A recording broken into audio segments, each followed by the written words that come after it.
sorry about that. We're going to go into the carbon and oxygen cycle next. And this is basically how carbon and oxygen are recycled. Now, carbon is really important, right? Like C6H12O6, I mean, that's glucose. And you can see glucose has carbon and oxygen in it. And really, in order to make ourselves like function, like 30% of our body is basically carbon, right? Is it 30% or maybe 20% of our body is carbon?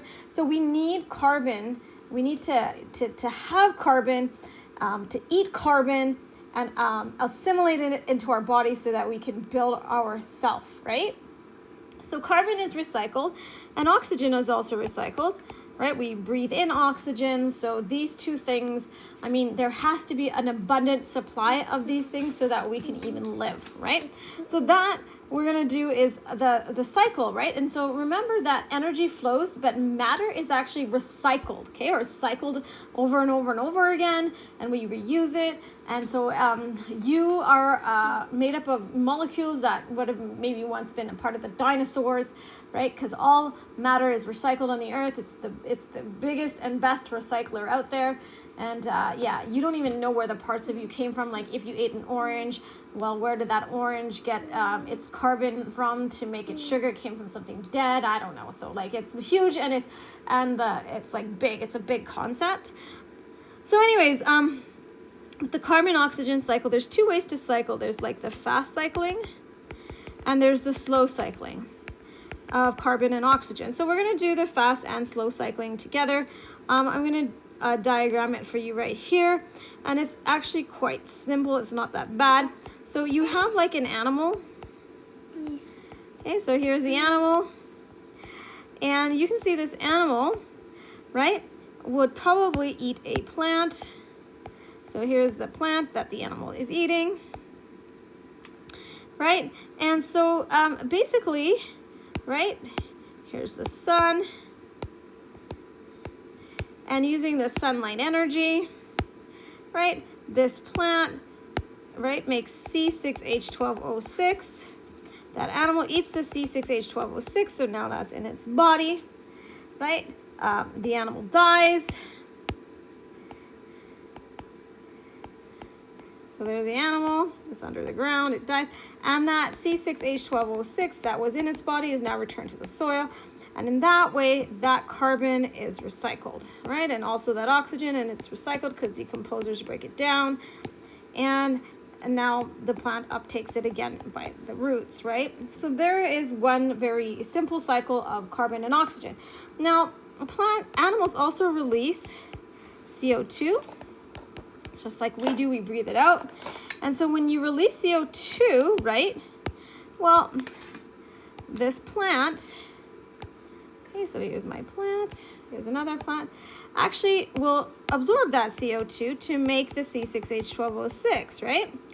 And in turn, the plant will release oxygen, right? So now this plant releases oxygen, and this animal breathes that oxygen in. So in this way, you can see that the animal releases CO2, this makes the sugar, right?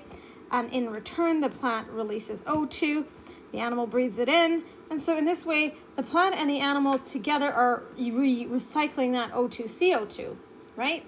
So that's another way that carbon cycles. And this way is the fast cycling of carbon. Both ways are very fast. Now the slow cycling of carbon happens when like something dies. So let's say this animal dies and a part of that animal, right, is not decomposed. So this is the remain of the animal and it has not decomposed.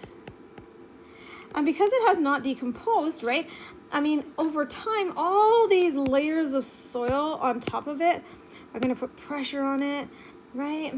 So you're going to have this layers of soil, and this is going to put pressure on that that dead organism, right? But would you agree that like that dead organism could maybe still contain some C6H12O6, some part of that from when it was alive, right? It could, right? So in this way, over millions of years, yeah, this has become, let's say, coal. So here's this block of coal, but that coal could still contain some C6H12O6 1206 from when this was alive. And remember, this is like sugar. So this still has like stored potential energy in it. And let's say like, I don't know, here we are, and you know, humans, we drill it, so here's a drill, I don't know, or we mine it, we mine the coal, and we bring all this coal back up to the surface. Okay, so it took millions of years to actually create that coal. The coal that we're burning today came from dead plants that existed during the dinosaur age, so they're about 150 million years old. And so this is the long cycling of carbon, right? Because it took a long time to make that coal, right? It took 150 million years to make that coal. And now when we bring it out from underneath, or we mine it and then we burn it, so now we're burning it, okay? And we're burning coal because that coal still contains some of that stored energy that it had when it was alive, still inside of that. And so now we're burning it and we're releasing that CO2 into the air when we burn it, and this is responsible for the greenhouse effect, which means that the earth is slowly warming because we're drilling, we're bringing not just coal, and we're not just burning coal, but we're burning oil, which is dead marine organisms, and we're burning natural gas, which is also dead marine organisms that we're burning from the ocean. And so when we do that, and when we bring this back to the surface, we release all this CO2. I mean, all this CO2 is trapping heat on Earth. And so slowly, but surely our Earth is warming up as a result of it, and causing like bad things to happen, like polar ice caps melting and stuff like that. So there you go. Sorry. That is the long and short cycling of carbon. Now the next cycle that you guys got to know, which is kind of complicated, okay, is called the nitrogen cycle. Okay, so this one is the most complicated cycle when it comes to cycling of nitrogen, right? So the last one had to do with the cycling of carbon and oxygen. This one has to do with the cycling of nitrogen. And so basically, what's important to know is that 21% of our atmosphere is actually oxygen, but about 78% of our atmosphere is nitrogen gas. Okay, now, you guys, every time you take a breath, you actually breathe in the nitrogen with the oxygen, but you don't actually use the nitrogen, you exhale it out. It's like completely useless. The only part you want is that oxygen, right? But that being said, 78% of nitrogen is our air around us, right? And so this nitrogen, right, cannot be used directly by plants. So plants can't just take nitrogen gas and they can't just use it. Okay, they can't just use it. Now, why do plants need nitrogen? Okay, well, DNA is made up of nitrogen. So is protein. Protein is made up of nitrogen. So proteins, which make up your muscles, right? I mean, you need nitrogen to build it. Of course, your DNA is in every single cell in your body, in your nucleus. So you need DNA. And in order to build it, you need nitrogen. So nitrogen is like essential for life, right? And the only way we can get our nitrogen is from a plant, right? So this plant here, right? So this plant has to somehow absorb the nitrogen, right? And when this plant absorbs the nitrogen, then that animal eats the plant. And that animal uses the nitrogen that the plant absorbed to build its DNA. Right? So it needs to get that nitrogen. But even though 78% of our atmosphere is nitrogen gas, the plant cannot absorb, okay, so big no, cannot absorb nitrogen gas directly. The only form that plants can actually absorb nitrogen is NO3 negative or NO2 negative, which is a nitrate or a nitrite. I mean, and this is probably all we're going to say. We're going to say we need it in this form, even though some plants can absorb nitrate. I don't know. We're just going to say that this is the only form of nitrogen the plant can absorb. Okay, so that means if this is the form of nitrogen that the plant can absorb, and it absorbs it through the root, then how can we make that nitrate? Okay, well, there are some ways to make that nitrate, okay? So let's say it's storming outside and there's clouds. So So here's the clouds. It's storming, storming, storming. Okay, and all of a sudden there's lightning. Okay, come on, yellow. There's the yellow. Here's lightning coming down from the storm. Well, guess what? When there's lightning can actually be a catalyst, or it can make a reaction occur. So rain. So you have N2 gas in the air. Because remember, 78% of our atmosphere is N2 gas, and it actually reacts with oxygen, and the lightning brings the N2 and O2 together. So all of a sudden now you have NO3 negative. And when it rains, here's the rain coming down. When it's raining, the NO3 actually now gets into the soil.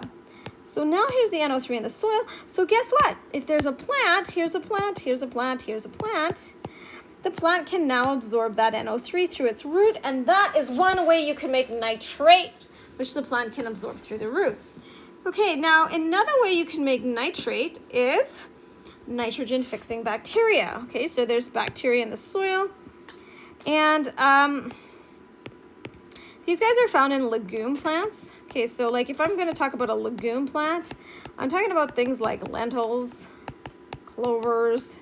Those guys are all legume plants. And in the legume plants, here's the root. There's these nodules in the root, or these like houses. And inside these houses are these bacteria.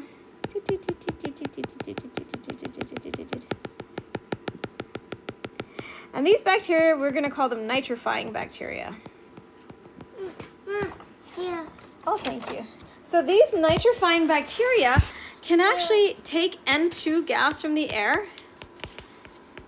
and they can make NO3, and that can be absorbed by the root of a plant, and there you go, nitrifying bacteria. Oh, thank you. What? Okay, I'm doing my lesson. Oh, very nice. Oh, good job. You can hang it up here. Okay, so nitrifying bacteria. So if you want to get better soil, so better soil means there's like lots of nitrates for plant growth. Also, phosphates are essential for plant growth.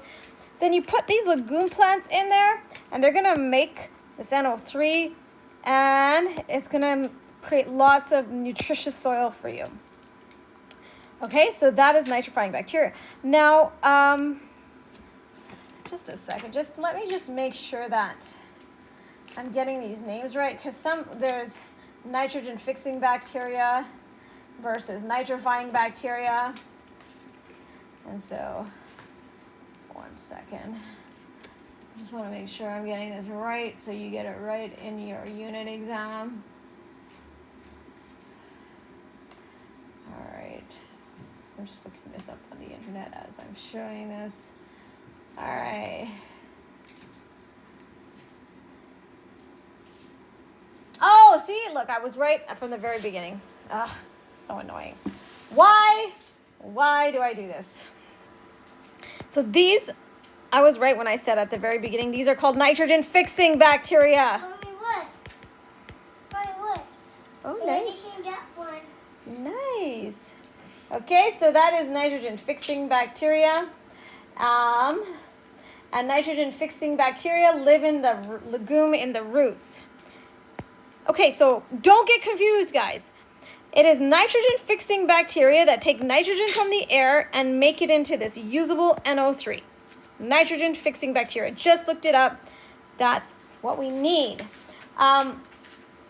Nitrifying bacteria. We're going to do this. I'll show you another one. Okay. Another way we can actually recycle nitrogen. Okay, so there's two ways right now I just showed you. Lightning can strike and make NO3. The NO3 is now in the soil. The plant absorbs it. The animal eats the plant, and the animal gets this nitrogen in the body, so now the animal can make DNA, okay? Or you can use these legume plants, which in their root lives these bacteria. They're called nitrogen-fixing bacteria, and they can take atmospheric nitrogen right from the air and make it into that NO3, which is now absorbed by the plant, and now the animal can eat that plant, and the nitrogen is now in the animal, right? And then the animal dies, okay? So that's our next phase, okay? So here we go. Here's the plant. Here's the plant, right? The plant has absorbed the NO3 negative, and now the animal has eaten the plant. So here's the animal that's eating the plant, and the animal has absorbed, or now the animal has used the nitrogen, it's in its body, but eventually the animal dies. Okay, so here is the animal, it's croaked, and that nitrogen is still in the animal. Now, the first thing that happens to this nitrogen that's in the animal is the decomposers come at it. So let's just draw the decomposers. So here are the decomposers coming in, and the decomposers are breaking this thing down, this dead animal down.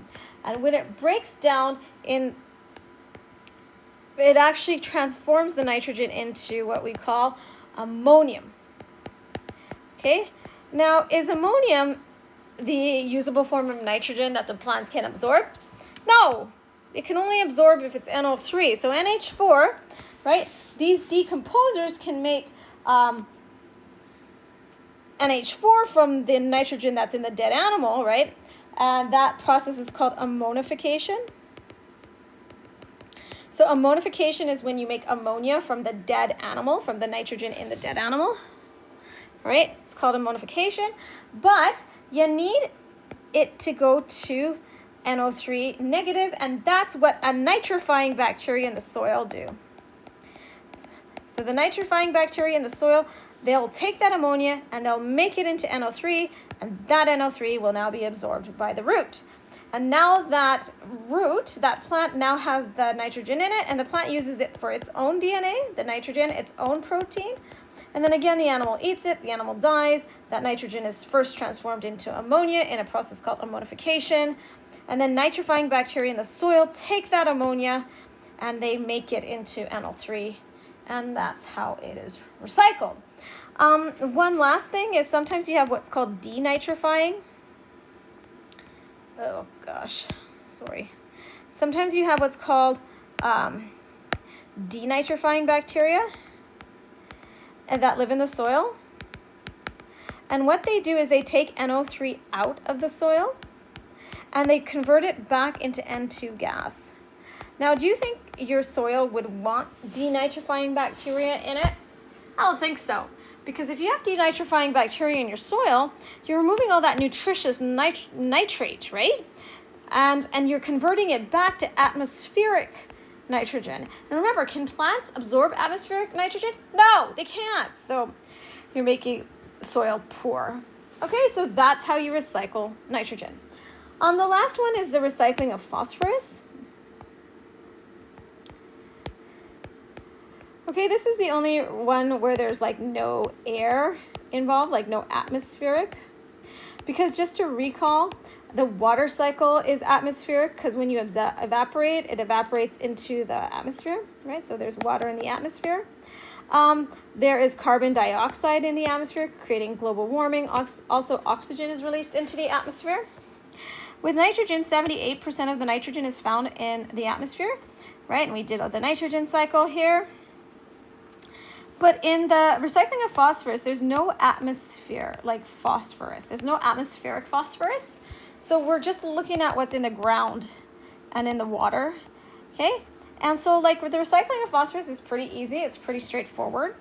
So basically, you have a plant that's absorbing the phosphorus through the root. And it absorbs phosphorus as PO43 negative. And why do we need phosphorus? Because our bones, our teeth, even our DNA contains phosphorus, right? So we need to get phosphorus, and we get all of our phosphorus from, of course, the plant. So now the plant has assimilated the phosphorus. The animal eats the plant. Now the phosphorus is in the animal, so now it can build its DNA, it can build its bone. The animal dies. So here's the dead animal. And the phosphorus that was in the dead animal is broken down, right? All that phosphorus is broken down by decomposers. So here's the decomposers. And voila, the phosphorus goes back into the root of the plant. And this is the fast cycle of phosphorus. Okay? And that's how easy it is. That's all you need to know for phosphorus, the fast cycle. For the long cycle of phosphorus, well, there's lots of rocks that contain phosphorus, and there's like fish like that have phosphorus. So imagine all this fish, they die. And so what happens is you're going to have like, so just to be clear, this is a lake. All these fish die. They're dead on the bottom of the ocean floor or the lake. They accumulate. And remember, inside the fish, there's this phosphorus inside the fish, right? So here's all this phosphorus inside the fish. And over time, and over millions of years, because of the Earth's plates, like underneath our feet, the Earth is moving. And so some plates are actually pushed under other plates and they lift plates up. So imagine like these dead fish over millions of years. Right? I don't even know how to get rid of this. Whatever. So imagine these fish over millions of years, all that phosphorus that's in these fish. It gets uplifted, uplifted, uplifted, uplifted. Right? And there's that, here's this rock that has PO4 negative in it. And that rock contains the remains of those dead organisms that died millions of years ago. And then the Earth, right? All through geological uplift, through the movement of the Earth's plate. That rock now has PO4 in it. And like you can actually release that PO4. Like let's say it rains. So here's it rains. And some of that PO4 can be washed back into that body of water. The fish take it up, the fish die. Over millions of years, the remains of the fish become part of the rock through geological uplifting, through 500 million years. Now that fish that was at the bottom, the remains of the fish now at the top. And you know what? There's evidence of this. There's like the Burgess Shale in BC, where there's actually at the very top of the mountain, the remnant of fish life that is in the rock, right? So this is totally plausible. This happens all the time. And we're just talking about a really big, long time scale here. So even though it doesn't seem like, it